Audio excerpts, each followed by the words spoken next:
سپرد کیے جائیں گے، اب وہ ذمہ داریاں کبھی علماء کے سپرد کیے جائیں گے، اب وہ ذمہ داریاں کبھی صلحاء کے سپرد کیے جائیں گے، اور جب جب اسلام میں بگاڑ پیدا ہوتی جائے گی ہم محبوبوں ولیوں کے ذریعے سے دین کو پھر سے صاف اور ستھرا کرتے چلے جائیں گے۔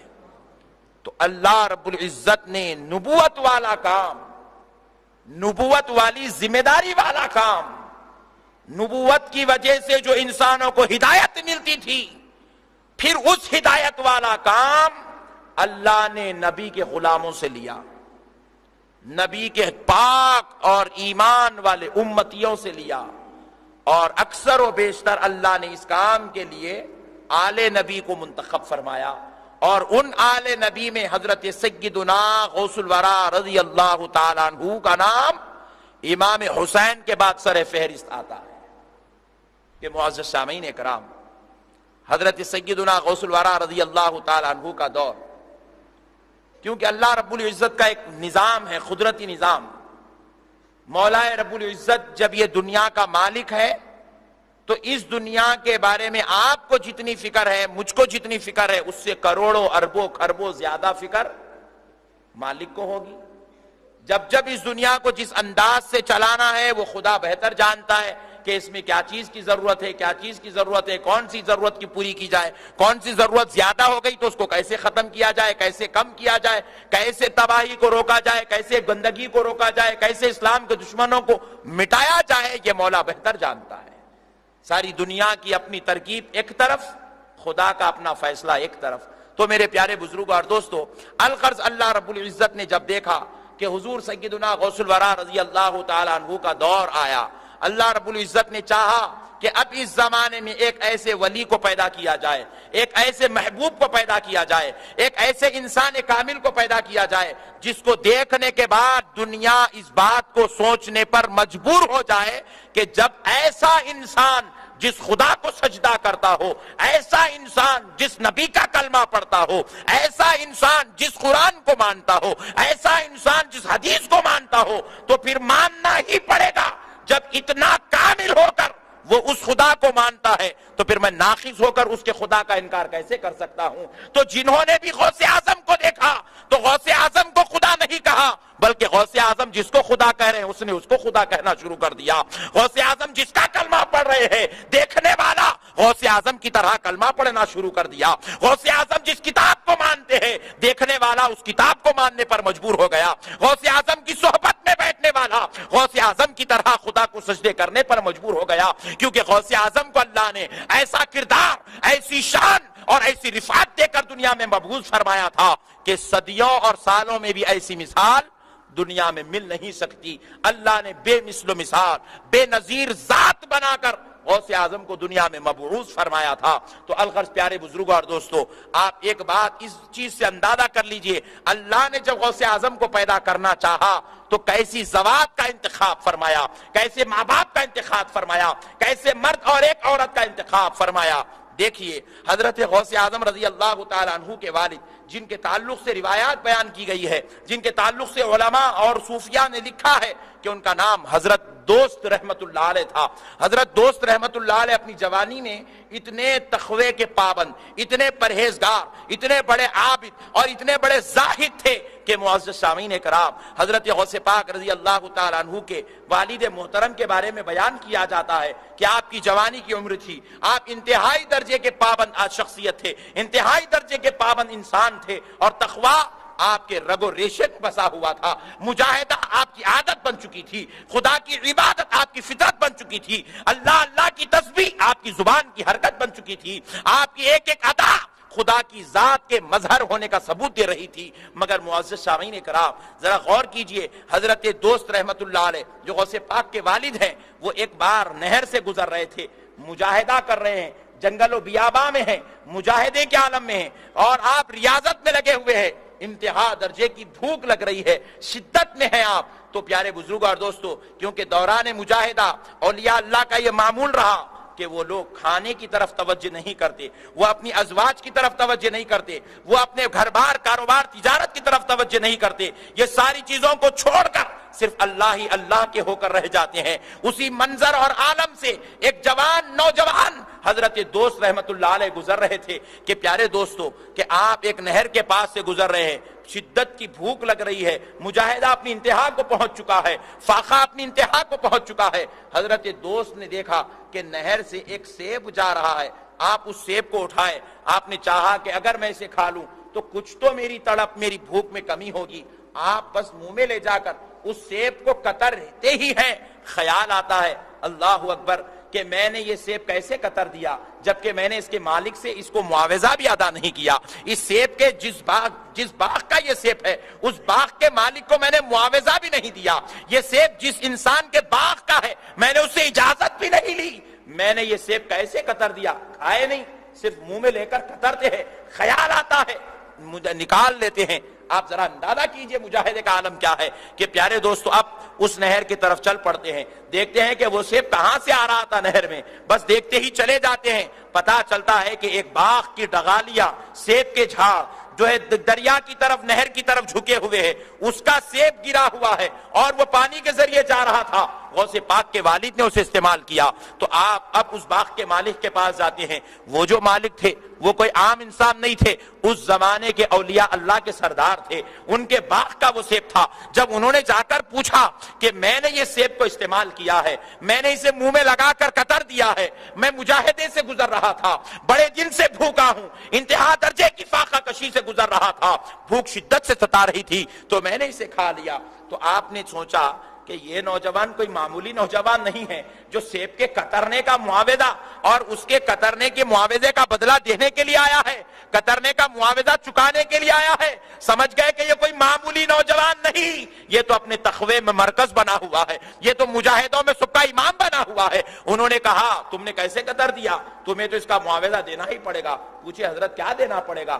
تو سوچتے ہیں کہ کچھ نہ کچھ تو اس کو آزما لیں کہ یہ حقیقت ہے کہ نہیں ہے۔ بولے کہ 1 سال تک میرے باغ کو پانی ڈالنا پڑے گا، میرے باغ کی رکھوالی کرنی ہوگی۔ کہا مجھے منظور ہے، آپ بتا دیں کیا 1 سال کے بعد میں نے جو یہ بغیر اجازت کے قطرہ تھا آپ مجھ پر معاف فرما دیں گے؟ کہا ہاں معاف فرما دوں گا۔ تو صرف قطرنے کے معاوضہ چکانے کے لیے غوث اعظم کے والد نے 1 سال تک باغ کو پانی ڈالتے رہے، 1 سال تک باغ کی رکھوالی کرتے رہے۔ جب 1 سال ہو گیا جانا چاہتے تھے، وہ بزرگ کامل نے بلا کر کہا بیٹا کہاں جا رہے ہو؟ کہا کہ آپ کی جو شرط تھی وہ کامل ہو چکی، اب جا رہا ہوں۔ تو کہتے ہیں کہ سنو ابھی ایک شرط اگر تم پوری کرنا چاہو تو تمہارے اختیار میں ہے، مگر میں اس کے بدلے میں اللہ رب العزت سے تمہارے حق میں دعا کر دوں گا۔ پوچھے حضرت کیا ہے بتا دے تو صحیح۔ کہا میری ایک بیٹی ہے جس کے ہاتھ نہیں ہے، تمہیں اس سے شادی کرنا ہوگا، جس کی آنکھ بھی نہیں ہے میں چاہتا ہوں کہ تم اس سے شادی کرو، جس کے منہ میں زبان بھی نہیں ہے میں چاہتا ہوں کہ تم اس سے شادی کرو۔ تو حضرت غوث پاک کے والد بڑے پریشان ہو گئے، حالانکہ ابھی غوث پاک کے والد کا کوئی نکاح ہوا نہیں، یہ تو بالکل جوان ہے۔ جب سوچئے جب بتایا جا رہا تھا تو کہتے ہیں کہ بھائی اللہ اکبر کبیرہ، ایسی شرط رکھی گئی، کہا کہ میں تمہارے حق میں دعا کر دوں گا، اللہ تعالیٰ سے تمہاری گزارش کر دوں گا، کیونکہ یہ ان کے تقوی سے یہ بھی واقف ہو چکے تھے۔ کہا مجھے یہ بھی منظور ہے، کہیں کوئی بلا نہ رہ جائے، کہیں بروز محشر میرا رب مجھ سے ناراض نہ ہو جائے۔ کہا مجھے یہ شرط بھی منظور ہے۔ حضرت غوث پاک کے والد کا نکاح ہو گیا اس لڑکی سے جو اس باغ کے مالک بزرگ کی بیٹی ہے، نکاح ہوا۔ ان کا نام ام الخیر فاطمہ جو غوث پاک کی ماں ہے، ان سے نکاح ہو گیا۔ جب نکاح کے بعد آپ اندر داخل ہوتے ہیں حجرے میں تو کیا دیکھتے ہیں؟ وہاں پر ایک جنتی حور بیٹھی ہوئی ہے، ایک نورانی عورت بیٹھی ہوئی ہے، ایک بے مثل و مثال خاتون بیٹھی ہوئی ہے، جس کے چہرے کو دیکھتے ہیں تو جنت کی حوریں مان پڑ جائے، جس کے جسم کی کیفیتوں کو دیکھے تو جنت کی حوریں شرما جائے، ایسی نورانی خاتون بیٹھی ہوئی ہے کہ حجرے کے باہر بھاگے دوڑے آ گئے۔ آ کر حضرت دوست غوث پاک کے والد نے، وہ جو اپنے سسر بن گئے، ان سے پوچھتے ہیں آپ نے کہا تھا کہ اس کے دونوں ہاتھ نہیں ہیں، لیکن میں دیکھ رہا ہوں کہ اس کے دونوں ہاتھ بھی سلامت ہے۔ آپ نے کہا تھا وہ آنکھ کی نابینا ہے، لیکن اس کے دونوں ہاتھ بھی بڑے اچھے ہیں، نور والی آنکھ والی عورت بیٹھی ہوئی ہے۔ آپ نے کہا تھا اس کے منہ میں زبان نہیں ہے، میں نے سلام کیا تو خاتون جواب بھی دیتی ہے، اس کے منہ میں زبان بھی ہے اور شیریں آواز بھی ہے۔ تو تو کہا بیٹا سنو، میں نے اس لیے کہا تھا کہ اس کے ہاتھ نہیں ہے کیونکہ میں نے اپنی بیٹی کو آج تک کسی غیر محرم کی طرف ہاتھ بڑھاتے ہوئے نہیں دیکھا، اس لیے کہا کہ دنیاوی ہاتھ نہیں ہے، وہ تو جنتی ہاتھ ہے۔ میں نے اپنی بیٹی کے بارے میں کہا تھا اسے آنکھ نہیں ہے، اس لیے نہیں ہے کہ میں نے تو اپنی بیٹی کو پیدا ضرور کیا لیکن میں دیکھ رہا ہوں اس کا رب اسے اس درجے میں رکھا کہ اس نے اپنی آنکھوں سے کسی غیر محرم کو بھی نہیں دیکھا۔ میں نے کہا کہ اس کے منہ میں زبان نہیں ہے، اس لیے کہا کیونکہ میں بچپن سے آج تک میری بیٹی کو دیکھ رہا ہوں، وہ جوانی کی اس عمر کو پہنچ گئی ہے، آج تک اسی نے کسی غیر محرم کو سلام تک بھی نہیں کیا، یہ ایسی پاک جنتی بیٹی ہے، اس لیے میں نے دنیاوی اعتبار سے کہا کہ اسے دنیاوی ہاتھ نہیں ہے، دنیاوی آنکھ نہیں ہے، دنیاوی زبان نہیں ہے۔ اللہ اکبر۔ یہ سنتے غوث پاک کے والد محترم جب اپنی اہلیہ محترمہ کے پاس جاتے ہیں تو اندازہ کیجئے جب ایسے مقدس ماں باپ جس گھر میں ہوں تو کیسا بیٹا پیدا ہوتا ہے، تو رب فرماتا ہے غوث اعظم پیدا ہوتا ہے، غوث اعظم پیدا ہوتے ہیں، ولیوں کا سردار پیدا ہوتا ہے۔ اور ایک بات یاد رکھ لیجئے، یہ جو پیدا ہونے والے پیدا ہو رہے ہیں یہ صرف امت محمدیہ کے ولیوں کے سردار نہیں ہیں، اللہ نے غوث اعظم کو اتنا بڑا مقام دیا، اتنا بلند و بالا رتبہ عطا فرمایا، حضرت آدم سے لے کر پیارے نبی علیہ السلام تک جتنے انبیاء کی امتوں میں اولیاء اللہ پیدا ہوئے ان تمام اولیاء اللہ کے سردار کا نام غوث اعظم ہے۔ تمام اولیاء اللہ، صرف حضور کی امت کے ولیوں کے سردار کا نام غوث اعظم نہیں، حضرت آدم کی امت میں جتنے اولیاء پیدا ہوئے ان کے سردار کا نام بھی غوث اعظم ہے، حضرت ابراہیم کی امت میں جتنے اولیاء پیدا ہوئے ان کے سردار کا نام بھی غوث اعظم ہے۔ پیارے بھائیوں، اللہ نے غوث اعظم کو اتنا بلند و بالا مقام عطا فرمایا۔ اب آپ دیکھیے جب ایسے ماں باپ کے پاس اللہ نے غوث اعظم کو پیدا کیا تو اب غوث اعظم کا معاملہ بھی کتنا نرالا ہے، کیسی نفیس ذات غوث اعظم کی ہے۔ بس اتنا یاد رکھتے چلیں کہ غوث پاک رضی اللہ تعالیٰ عنہ ماہ رمضان المبارک شریف میں پیدا ہوا۔ ماہ رمضان میں اکثر روایات رمضان کی آئی لیکن بعض علماء اکرام فرماتے ہیں کہ شعبان المعظم کی آخری شب میں پیدا ہوئے، اس لیے 29 شعبان کو غوث اعظم کا خصوصی یوم ولادت منایا جاتا ہے۔ بعض مورخین نے لکھا کہ آپ ماہ رمضان کے پہلے روزے میں پیدا ہوئے، حالت روزہ میں آپ کی ولادت ہوئی، بعض نے ایسے بھی روایت بیان کی۔ الغرض 29 شعبان یا رمضان حضرت غوث اعظم کی ولادت ہوئی، لیکن سال 470 ہجری تھی، 470 ہجری میں غوث اعظم کی ولادت ہوئی، یعنی کہ نبی پاک صلی اللہ علیہ وسلم کے پردہ فرمانے کے مکمل 457 سال بعد حضرت غوث اعظم رضی اللہ تعالیٰ عنہ کی ولادت ہوتی ہے۔ لیکن میرے بھائی آپ ذرا اندازہ کیجئے، غوث اعظم رضی اللہ تعالیٰ عنہ کے بارے میں بیان کیا گیا کہ آپ مجاہدے کے لیے جنگل و بیاباں کی طرف تشریف لے گئے، جنگل و بیاباں کی طرف اکثر کثرت سے غوث پاک مجاہدہ فرماتے، تو آپ کے جوان بیٹے حضرت عبد الرزاق رضی اللہ تعالیٰ عنہ کو جامع مسجد بغداد میں خطابت کے منصب پر آپ نے منتخب فرمایا، کہا کہ بیٹا جب تک ہم نہیں آئیں گے آپ خطابت جمعہ کی بیان آپ کیجئے۔ حضرت غوث پاک رضی اللہ تعالیٰ عنہ کے بیٹے بیان کر رہے ہیں، اور غوث پاک کی مجلس میں جو بیٹھنے والے تھے وہ کوئی عام لوگ بھی نہیں تھے، بڑے بڑے درجے کے اولیاء اللہ بیٹھتے تھے۔ بعض لوگ غوث پاک کی بارگاہ میں نماز پڑھنے کے لیے ملک یمن سے ہواؤں میں اڑ کے آتے تھے، ایسے بھی مسجد کے مصلی تھے۔ اب یہ باتیں بعض لوگوں کو ہضم نہیں ہوتی، اس لیے میں اس کو پردے میں رکھ کر ہی بات کرتا ہوں، بس سن لیجئے۔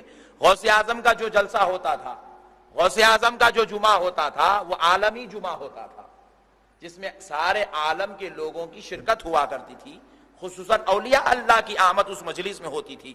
اب اولیاء اللہ کے سردار غوث پاک ہیں اور وہ بیان کرتے ہیں، تو فرمایا گیا، روایات میں آتا ہے غوث اعظم جب بیان فرماتے تو کم سے کم 10,000 کا مجموعہ جمعہ میں ہوتا تھا، اور اس مجموعے سے جب غوث پاک رضی اللہ تعالیٰ عنہ خطاب فرماتے تھے تو دوران خطاب ہزاروں لوگوں پر غشی طاری ہو کر وہ عالم روحانیت کے وہ مناظر دیکھتے تھے جو ان کے مجاہدے، تقوی، ریاضات، عبادات کے بعد بھی انہیں حقیقت میں تو دور خواب میں بھی نظر نہیں آتے تھے۔ غوث پاک کی مجلس میں بیٹھتے تو غوث پاک کے خطاب میں وہ پردے اللہ اٹھا لیتا تو کسی کو خدا کا دیدار ہو جاتا تھا، کسی کو عرش کی سیر ہو جاتی تھی، کسی کو جنت کی نعمتوں سے سرفرازیاں مل جاتی تھی۔ وہ جب جلوے نور پردے اٹھ جاتے، جلوے نور دیکھ لیتے تو چیخ مار کر مجلس میں بے ہوش ہی گر جاتے تھے. اور روایات میں یہاں تک آیا کہ ایک بار غوث پاک نے بغداد کے میدان میں خطاب فرمایا تو 70 اولیاء اللہ کی روح پرواز ہو گئی, کیونکہ انہوں نے وہ منظر دیکھ لیا تھا جس کے دیکھنے کے بعد انسان کا رہنا محال تھا. ایسے مناظر غوث پاک کی صحبت میں بیٹھنے والے کو دکھا دی جاتے تھے. غوث پاک رضی اللہ تعالیٰ عنہ کے تعلق سے آپ ایک کتاب ضرور خریدیے گا. بحیثیت ایک مسلمان, ہر مسلمان کے پاس یہ کتاب ہونی چاہیے کہ اس کا نام مظہر جمال مصطفی ہے. آپ یہ کتاب ضرور خریدیں, تو اس کو آپ پڑھیں گے تو انشاءاللہ غوث پاک کے کچھ مقام آپ کو سمجھ میں آئیں گے. اس کتاب میں ایک مقام پر یوں بھی لکھا ہوا ہے کہ سیدہ فاطمہ الزہرا رضی اللہ تعالیٰ عنہ نے اپنے زمانے میں فرمایا تھا, میری نسل میں اللہ دو جلال کو پیدا کرے گا, دو جلال کو پیدا کرے گا, اور وہ اتنے جلالی ہوں گے, اتنے جلالی ہوں گے, اتنے جلالی ہوں گے کہ سارے عالم کو اللہ نے جتنا جلال دیا صرف ان دو بیٹوں میں اتنا جلال تقسیم فرما دے گا. وہ بیٹے کون ہوں گے وہ اس کتاب میں تو تشریح نہیں ہے, لیکن صابر پیا کلیری رضی اللہ تعالیٰ عنہ کی سیرت اگر آپ پڑھیں گے تو اس میں وہ تشریح ملتی ہے کہ سیدہ فاطمہ الزہرا نے فرمایا تھا کہ ایک کا نام عبد القادر ہوگا, دوسرے کا نام صابر ہوگا. اور عبد القادر غوث پاک رضی اللہ تعالیٰ عنہ, صابر حضرت صابر پیا کلیری رضی اللہ تعالیٰ عنہ, یہ دو بڑے جلالی اولیاء اللہ. لیکن غوث پاک رضی اللہ تعالیٰ عنہ سے جلال کا نہیں جمال کا کام لینا تھا. فرماتے ہیں کہ جلال کا یہ عالم تھا کہ ابتدائی زمانے میں جب غوث پاک مجاہد ریاضت میں بیٹھا کرتے تھے تو جلال کے اس منصب پر تھے کہ بغیر طہارت تو دور کی بات ہے, بغیر وضو بھی اگر کوئی غوث پاک کا نام لے لیتا تو جل جاتا تھا. اللہ نے وہ جلال غوث پاک کو عطا فرمایا تھا. لیکن کیونکہ کام امت کو سنبھالنے کا لینا ہے اور جلال سے کام, غوث پاک بھی ہے تو جلال سے کام نہیں لے رہے ہیں. پیارے بزرگ اور دوستو یاد رکھیں, دین کا کام کرنے کے لیے جلال کی نہیں جمال کی ضرورت پڑتی ہے. گھر کو سنبھالنا ہے تو جلال کی نہیں جمال کی ضرورت پڑتی ہے. کاروبار سنبھالنا ہے تو جلال کی, غصے کی, جہالت کی نہیں جمال کی ضرورت پڑتی ہے. تو اب یہ تو دین, خدا کے اس دین کو سنبھالنے کے لیے پیدا کیا گیا. اب اگر کوئی نام لینے بھی ڈر جائے تو پھر اب کون قریب آئے گا اور کون دین سیکھے گا؟ اس لیے اللہ رب العزت نے چاہا کہ غوث پاک کے جلال کو واپس لیا جائے. تو فرماتے ہیں خود غوث پاک مظہر جمال مصطفی ارشادات غوث اعظم ہے. خود غوث پاک فرماتے ہیں کہ میں ایک رات خواب دیکھتا ہوں کہ میں اپنے گھر ہوں, آقا نامدار مدنی تاجدار صلی اللہ علیہ وسلم کی آمد ہو رہی ہے. نبی کریم رحمت للعالمین صلی اللہ علیہ وسلم نے فرمایا, بیٹا عبد القادر اپنا منہ کھولو. میں نے اپنا منہ کھولا تو سرکار مدینہ علیہ السلام نے اپنی زبان اقدس میرے منہ میں رکھ دی, اور میں آقا علیہ الصلوۃ والسلام کی زبان اقدس کو چوستا گیا. میں نے جب اس سے چوسا تو میں محسوس کر رہا تھا کہ میرے جسم سے جلال ختم ہو رہا تھا اور جمال نور مصطفیٰ منتقل ہو رہا تھا. اللہ نے مجھے جمال عطا فرمایا. اور اب دیکھیے وہ جمال کا عالم کیا ہو گیا جو نبی پاک نے آپ کو عطا فرمایا, حضور کے ذریعے سے آپ کو عطا کیا گیا. اس جمال کا عالم کیا ہے؟ سرکار غوث اعظم رضی اللہ تعالیٰ عنہ ایک راستے سے گزر رہے تھے تو اس وقت بغداد شہر کا ایک پیر کامل اپنے مریدوں کو لے کر اپنی خانخواہ میں بیٹھے ذکر و اذکار میں مصروف تھے. خانخواہیں وہ تو بالکل ٹٹی کی خانخواہیں تھی, گھاس کے تھٹیاں پڑے ہوئے تھے, اوپر ایک جھاڑ ہے, نیچے بیٹھ گئے بس وہ خانخواہ بن گئی. ایسا کوئی خانخواہ نام کا بورڈ نہیں لگتا تھا. خانخواہ چشتیہ, قادریہ, صبیریہ ایسے کوئی بورڈ نہیں لگتے تھے. بورڈ کی ضرورت تو یہ زمانے والوں کو پڑ گئی. جب تو بس خالی اللہ والوں کا چہرہ دیکھتے تو خود لوگوں کے دل میں ایک بورڈ بن جاتا تھا. وہاں کوالٹی تھی, یا کوالٹی نہیں ہونے سے بورڈ بنانا پڑتا ہے. تو پیارے بزرگ اور دوستو کوالٹی والے لوگ تھے, ان کے پاس کوئی بورڈ نہیں تھا, بس ایک چھوٹا سا حجرہ تھا, اس میں اپنے مریدین کو لیے بیٹھے 40-50 مریدین کو. غوث پاک رضی اللہ تعالیٰ عنہ کا گزر اس جگہ سے ہو رہا تھا. اس پیر کامل کو خبر ہو گئی کہ ادھر سے غوث پاک گزرنے والے ہیں, تو اس نے اپنے مریدین سے کہا کہ سارے لوگ اپنے سروں پر چادر اوڑھ لیں, رومال اوڑھ لیں, کپڑا اوڑھ لیں, میں کچھ خاص ذکر کرانے والا ہوں. تب خود پیر بھی اوڑھ لیے, اپنے سارے مریدین کو اڑا دیے, اب نیچے منڈی ڈال کر ذکر کرنے لگے. حضرت غوث پاک ادھر سے گزر رہے تھے, غوث پاک کی نظر ان لوگوں پر پڑی تو پوچھا یہ لوگ کیا کر رہے ہیں؟ کہا حضرت یہ لوگ ذکر کر رہے ہیں. کہا بھئی یہ ذکر کرنے کا کون سا طریقہ ہے کہ سارے لوگ چادر اوڑھ لیے نیچے جھک کے بیٹھے ہوئے ہیں اور پیر بھی اندر بیٹھا ہوا ہے, یہ کون سا ذکر کرنے کا طریقہ ہے؟ تو ایک مرید نے پیچھے سے جواب دیا, حضور یہ ذکر کرنے کا طریقہ کوئی نہیں ہے, اس مرشد کو ڈر ہے کہ اگر ان کا مرید آپ کو دیکھ لے گا تو وہ آپ کا ہو جائے گا, اس کا ہاتھ چھوڑ دے گا, اس لیے مریدوں کی نظر آپ پر نہ پڑے, اس نے چادر اڑا دیا ہے. تو غوث پاک بڑے خوش ہوئے, جمال آ گیا, جلال نہیں تھا اب جمال تھا. ہاتھ اٹھا کے دعا کر دی, اے اللہ اس کو بھی کامل بنا دے, اس کے مریدوں کو بھی کامل بنا دے. خدا کی قسم بس کہنا ہی تھا, وہ 40 اس زمانے کے اولیاء اللہ کے سردار بن گئے. غوث پاک کی دعا کا اثر کہ وہ پیر بھی مرشد بھی کامل ولی بن گیا, اس کے سارے مریدین بھی اولیاء اللہ بن گئے, اولیاء اللہ بن گئے. غوث پاک کی اللہ نے وہ دعا میں اثر عطا فرمایا تھا. تو پیارے بزرگ اور دوستو, الغرض غوث پاک کے جمال کا عالم تو دیکھیں, آپ کی نورانی کیفیات کا عالم دیکھیں. ایک شخص بار بار ایک مرید غوث پاک کی بارگاہ میں آتا اور عرض کرتا, حضور آپ میرے گھر تشریف لائے, میں آپ کی دعوت کرنا چاہتا ہوں, میرے گھر تشریف لائے, میں دعوت کرنا چاہتا ہوں. تو غوث پاک رضی اللہ تعالیٰ عنہ, اور غوث پاک جو ہیں یہ کسی غریب آدمی کا نام نہیں, فقیر کا نام نہیں, کسی محتاج یا مسکین کا نام نہیں. فرمایا گیا کہ اس زمانے میں شہر بغداد کا جو وزیر تھا یا وزیر اعلیٰ تھا, وہ جتنا بڑا بزنس کرتا تھا اس سے بڑا بزنس غوث اعظم کا تھا. ایک بہت بڑے کروڑ پتی انسان کا نام غوث اعظم ہے. لیکن یہ الگ بات ہے, غوث اعظم جو لباس پہنتے تھے اگر اتار دیتے تو پھر دوبارہ غوث اعظم اس لباس کو نہیں پہنتے تھے, غربا اور فقراء میں تقسیم فرما دیتے تھے. تو الغرض حضرت غوث پاک رضی اللہ تعالیٰ عنہ ایک نورانی ذات, آپ کے اس جمال کا عالم تو دے کہ اللہ نے آپ کو کیسی نورانیت عطا فرمائی. مرید آ کر کہتا, حضور بار بار کہتا, تشریف لائیں حضور, تشریف لائیں حضور. حضرت غوث پاک فرماتے, بھئی پھر کبھی چلیں گے, پھر کبھی چلیں گے, پھر کبھی چلیں گے, انشاءاللہ پھر کبھی چلیں گے. ایسے ہی حضرت غوث پاک اس کو بعد میں آنے کی طرف توجہ دلاتے رہتے.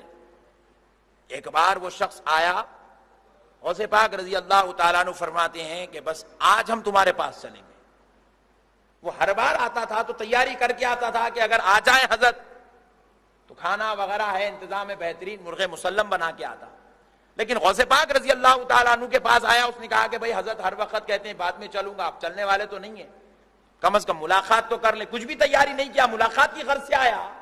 غوث پاک فرمایا کہ آج میں آپ کے گھر چلوں گا. بڑا پریشان ہو گیا, بولا گھر میں تو کچھ ہے ہی نہیں, جب ہمیشہ تیار رکھتا تو حضرت نہیں چلتے, آج کچھ تیاری نہیں کیا, بس چلنے کی بات کہہ رہے ہیں. بڑا سہم گیا, پریشان ہو گیا, اتنا بڑا اللہ کا ولی آج میرے گھر چلے تو میں کیا استقبال کروں. تو غوث پاک فرماتے ہیں تمہیں کوئی استقبال کرنے کی ضرورت نہیں, بس ہم تمہارے گھر چلے. اٹھے, کمبل ڈالے اور نکل کر چلے گئے. جب گئے حضرت غوث پاک اس کے گھر میں داخل ہوئے, اس کے آنگن میں بیٹھے, جھاڑوں کے نیچے بیٹھ وضو کرنے لگے. تو وہ ڈرا ہوا سما پوچھنے لگا, حضرت میں ہر روز آپ کو بلاتا رہا, آپ آئے نہیں, آج اچانک آپ کو تشریف لائے. تو فرمائے کہ میں جب تک دیکھتا رہا کہ تیرا گھر سلامتی میں ہے تو میں نہیں آیا, آج اس لیے آیا ہوں کہ تیرے گھر پہ اجنہ کا سایہ ہو گیا ہے. پوچھا حضرت اجنہ کا سایہ, میرے گھر پہ جنات ہے. بولے جنات نہیں, ایک بہت بڑا جنات کا ٹولہ آیا, تیرا باغ اچھا لگا تو ان لوگوں نے تیرے باغ کو اپنا رہنے کا گھر بنا لیا, میں تجھے بچانے ان کو بھگانے کے لیے یہاں پر آیا. کہا حضرت وہ کیسے؟ تو بس ایسا سو پوچھ ہی رہا. غوث پاک نے کہا ادھر آ, قریب بلائے, بغل میں ہاتھ ڈالے تو کیا دیکھتا ہے کہ اجنہ کا ٹولہ وہاں سے بھاگ رہا ہے, سارے اجنہ شیاطین بھاگ رہے ہیں. تو غوث پاک نے فرمایا, غوث پاک سے پوچھا حضور آپ کو کیسے پتا چلا کہ یہاں اجنہ ہے, میرے گھر جنات رہتے ہیں, آپ کو کیسے پتا چلا؟ غوث پاک فرماتے ہیں تیرے چہرے پر میں نے جنات کے آثار دیکھ لیے تھے. تو پیارے بزرگوں اور دوستو, یہ جمال کا عالم تھا. کہ اللہ رب العزت نے غوث پاک رضی اللہ تعالیٰ عنہ کو ایسی بلند و بالا شخصیت بنائی، ایسا اونچا مقام عطا فرمایا کہ جو غوث اعظم کی صحبت میں بیٹھتا وہ اللہ کا مقرب ہو جاتا، محبوبان خدا میں سے ہو جاتا۔ غوث پاک کی مجلسوں میں بیٹھتا تو وہ اللہ کے نیکوکار بندوں میں سے ہو جاتا۔ تو الغرض حضرت غوث پاک کے فرزند کی بات کہہ کر اپنی بات ختم کر لوں۔ حضرت غوث پاک نے اپنے بیٹے کو جمعہ کے لیے منتخب فرمایا، خود مجاہدے میں مصروف رہے، لیکن جب آپ جنگل و بیاباں سے تشریف لائے تو لوگوں نے کہا حضرت ہم کئی جمعہ سے نماز پڑھ رہے ہیں لیکن ہمیں تسلی نہیں ہو رہی، ہمیں اطمینان نہیں ہو رہا ہے، کیونکہ جو آدمی جس معیار کا ہو اسے اگر وہ معیار کی غذا ملتی ہے تو اطمینان ملتا ہے، معیاری غذا نہ ملے تو اسے اطمینان ہرگز نہیں ملتا۔ مثال دیتا ہوں، اگر کوئی آدمی کھانا کھانے کی عمر کا ہو، اسے صرف دودھ پلایا جائے یا بسکٹ کھلائی جائے تو اطمینان نہیں ملتا، کھانا مل جائے تو سکون ہو جاتا ہے۔ تو اب حضرت غوث پاک کی مجلس میں بیٹھنے والے غوث پاک کی صحبت کی برکت سے ایک اونچے معیار کو پہنچ چکے، لیکن جب فرزند آئے تو ان اونچے معیار والوں کو اطمینان نہیں مل رہا تھا۔ تو غوث پاک رضی اللہ تعالیٰ عنہ نے کہا کہ حضور کئی مہینے ہو گئے اطمینان نہیں مل رہا ہے۔ غوث پاک فرماتے اچھی بات ہے آپ بیٹھے رہے، ہم جمعہ پڑھائیں گے۔ جب غوث پاک جمعہ پڑھاتے ہیں تو جتنوں نے کہا تھا اطمینان نہیں مل رہا ہے، ان کی کیفیتوں کا یہ عالم تھا، وہ لوگ اپنی جگہ کھڑے ہو کر کہہ رہے تھے ہم نے خدا کو دیکھ لیا ہے، ہم نے خدا کو دیکھ لیا ہے۔ پیارے بزرگوں اور دوستو، ایسی معیاری ذات کا نام غوث پاک ہے۔ تو الغرض غوث پاک کی فاتحہ، غوث پاک کا جھنڈا، غوث پاک کی عقیدت، غوث پاک کی محبت، غوث پاک کے خدوم اطہر کی اتباع انسان کے لیے نجات کا سبب ہے، انسان کے لیے حیات کا سبب ہے، انسان کے لیے کامیابی کا سبب ہے۔ آج انسان کو چاہیے کہ وہ غوث پاک رضی اللہ تعالیٰ عنہ کے نقش قدم پر چلے، غوث پاک رضی اللہ تعالیٰ عنہ کی تعلیمات پر عمل کرے، غوث پاک کی بتائی ہوئی اچھائیوں کو، غوث پاک کی بتائی ہوئی نیکی والے راستے کو قبول کرتا جائے اور اپنی زندگی کو کامیاب بناتا جائے۔ پیارے بزرگ اور دوستو، امید کرتا ہوں کہ ہم غوث اعظم رضی اللہ تعالیٰ عنہ کے نقش قدم پر چلیں، اللہ اور اس کے رسول کو راضی کریں گے۔ اللہ تعالیٰ سے دعا ہے پروردگار عالم پیارے حبیب رحمت اللہ عالمین صلی اللہ علیہ وسلم کے صدقے طفیل سے ہمیں دونوں جہاں کی سعادتوں، برکتوں، نعمتوں سے مالا مال فرمائے۔ اے اللہ خوب تیری بندگی، تیرے نبی کی غلامی ہم کو عطا فرما۔ اس دعا کو پیارے نبی رحمت